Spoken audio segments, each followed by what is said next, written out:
So, as of what I can tell from last week, you guys were really excited to see this thing.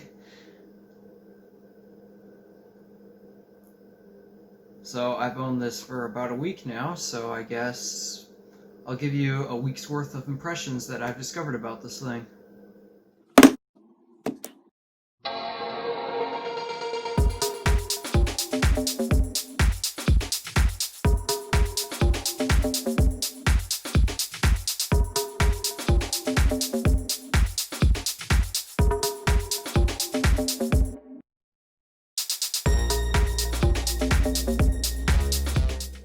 So in case you haven't watched that video yet, there's going to be a card right here that you should probably click on to check the unboxing video I did of this. It was awesome. But if you need an update now, I guess I'll let you know that last week I had purchased the iPhone XS Max to be my new personal daily driver for quite a long time. Longer than 6 months, that's what I plan on. And probably a lot longer than a year or two. This has been my dream phone. And, well, I guess with these things that I'm about to talk about, you might understand why in this video. So let's stop blabbering away, because I'm just reading up nonsense. I should have brought a script. So the first thing that I love a lot more than I was expecting is just the design and color. I am so glad I chose gold, because holy crap, it's a beautiful color. It's just so beautiful to look at. I don't know why so many people have bought the silver and the space gray. And I get it, since they're going to get a case for it anyways, it's just going to cover that color up, but here's the solution. Get a clear case for it. And I actually do have a clear case for it. I just took this out of it so I can show it on YouTube, because cases don't make it look good on YouTube. But I have a clear case, and I chose a clear case because I wanted to see the color. So why can't you just pick the most beautiful color and go with the Surich phone case? Surich is not a sponsor, but I do recommend their cases. My Samsung Galaxy A50 has a Surich case, and so does this. It's a clear case design, it's very protective. And what I mean by very protective is not only does it give slight bulk and cushioning for when it drops, it also comes with a built-in screen protector in the case itself. So yeah, highly recommend it. So I am so happy I chose gold. It is such a beauty to look at, even though I kind of got it smudged up already. Next thing I like about it is the display waking up. I didn't mention this in my Samsung Galaxy A50 likes and dislikes video about this display problem, but oftentimes it keeps waking up when I don't want it to. It's very sensitive to a shake, and if it just fumbles around in your pocket, it can easily be double tapped to wake the screen again. This thing, I can keep it in my pocket and it never wakes up. I don't know how it works, but I keep it in my pocket, it never wakes up. And then when I pull it out of my pocket, immediately Face ID does its magic, and I swipe up. The reason why the A50 drove me crazy on this is because for some reason I kept bumping the clock widget thing, and that results in a constant clicking noise, because every single time you touch the display it clicks. Click, click, click, and it doesn't stop because it keeps fumbling around in your pocket. Next thing that I've learned to appreciate a lot more than I expected was Face ID, and here's the reason why. I like fingerprint scanners, and I still do prefer a fingerprint scanner over a face scanner. It's just because I like to confirm, yes, I want to unlock this. But when you have eczema, that doesn't help. I've learned to appreciate Face ID a lot, and it's simple.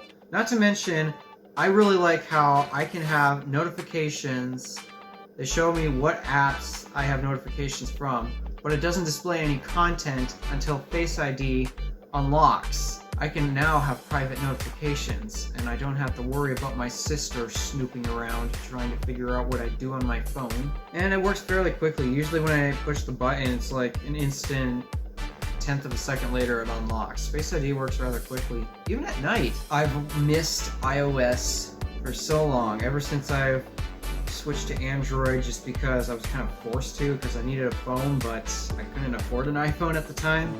Well, now I can, obviously. I'm so glad I'm back with iOS, because if I wanted to use iOS, I had to keep using my iPod Touch, and let me tell you, iOS on a 4-inch screen is a little bad. I finally got it boosted up to a 6.5-inch display. And let me tell you, I'm actually a fan of it. And while one would think that, well, the gesture system is different. After all, you use the gesture system on your A50, right? Well, isn't it different on iOS? I prefer iOS gestures. In fact, that's actually how I learned the A50 gestures. I mean, sure, Samsung had their own version, and it took me a while to figure that out. But after the Android 10 update, which has the same practically the same gestures as the iPhone, all-screen iPhone designs, Google clearly copied it. I had no problem switching to the iPhone gestures. Reachability is quite different though, but oh well, I got used to it. Something else that I found myself using a lot more than expected was 3D Touch. This is the last iPhone to have 3D Touch before they killed it off. I really learned to appreciate it. I'm so glad I got this because I wanted to try out 3D Touch, and I love it because it gets me to the different things and apps much quicker. For example, this is running iOS 13.5.1 or whatever it is, and that means it comes with the updated Apple Services tabs. So whenever I go to the App Store to look for updates, that tab is buried in some menu now instead of in a corner at the bottom. So I just 3D touch the App Store, and in the list of categories there's a button for updates. I can tap that, and it takes me to the update screen. That's convenient. And then the last thing that I really need to give Apple so much praise for, it's their video camera department. And believe it or not, whenever I'm making my videos now, I don't want them always to be about this, because this is now the best camera I have, and I want to use the best camera I can. I'm currently using the Galaxy A50 to film this. Filming on a Samsung phone is absolutely terrible compared to iPhone. But I do love the new features that the camera delivers, which is 4K and 60 frames per second. I've wanted that 60 frames per second. I don't care about 4K. I would have been completely fine. I would be completely fine with the iPhone if it didn't have 4K. Though it would be a deal breaker if it couldn't do anything at 60 frames per second, because I need that 60 frames per second. Another fun thing that I've discovered that I've quite enjoyed actually is the Animoji or the Memoji or whatever it is. Only enabled by Apple's True Depth camera system, Animoji is pretty fun. I sent a few iMessages to Salt with the Animoji things, and he's like jealous now. He used to keep sending me the iMessage effects when I still used my old phone, and I couldn't see him to make me jealous.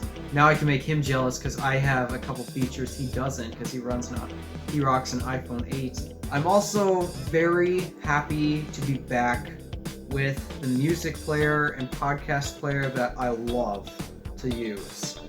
Now, I'm not going to give Samsung crap. Their music player is not exactly the best in the world, but it is okay to use and is functional, does the job. When I listen to podcasts, that's the big problem. I downloaded Spotify, and the truth is I don't use Spotify for music at all. I only use Spotify just for podcasts, but I hate the UI. Spotify's UI sucks. Everything is not optimized for mobile. It's optimized for desktop because I can't touch the controls. The only control I can tap easily is just the play pause button. Other than that, everything is so thin and it looks like it's not designed for a finger.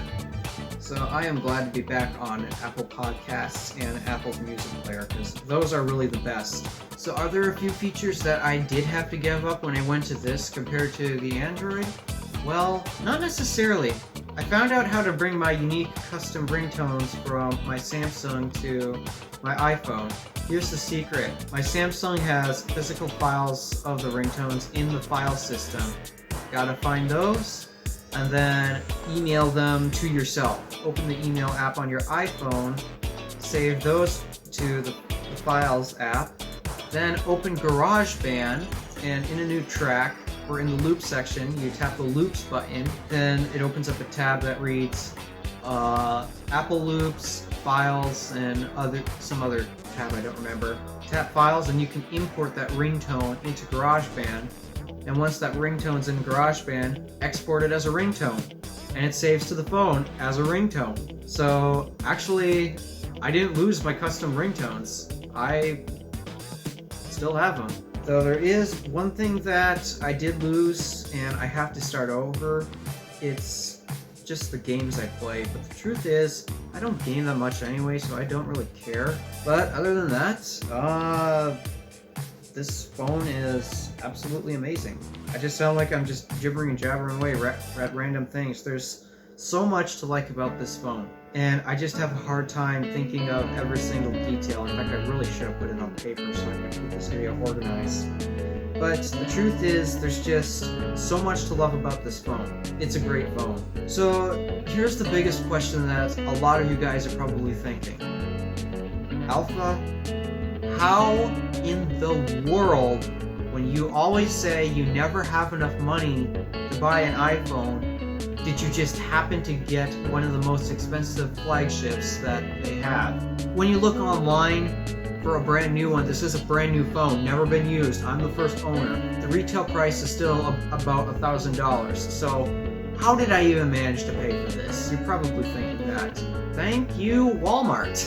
So if you badly want this phone at a great deal, run to your local Walmart and ask about the deal they have. Now it's going to be a bit different because the carrier I use is AT&T, and I was able to work out a monthly plan where I would end up paying a grand total of $500. 50% discount on a flagship phone that cost $1,000. Plus, this is the max, so this is actually $1,100. And I saved over 50% on this. That's how I managed to get this opportunity. So that is how I got the deal. So I'm paying $500 for this. Yeah, thank you Walmart and AT&T for giving me this awesome deal.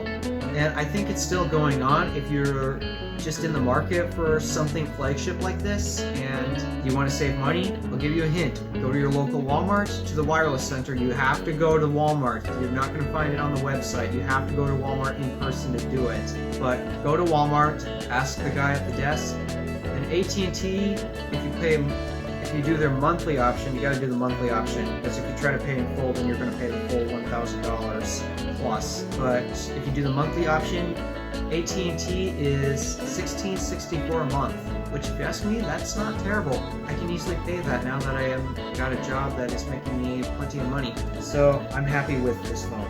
And it's the perfect phone for me, and don't expect me to upgrade until quite a long time. Random Alpha, signing out.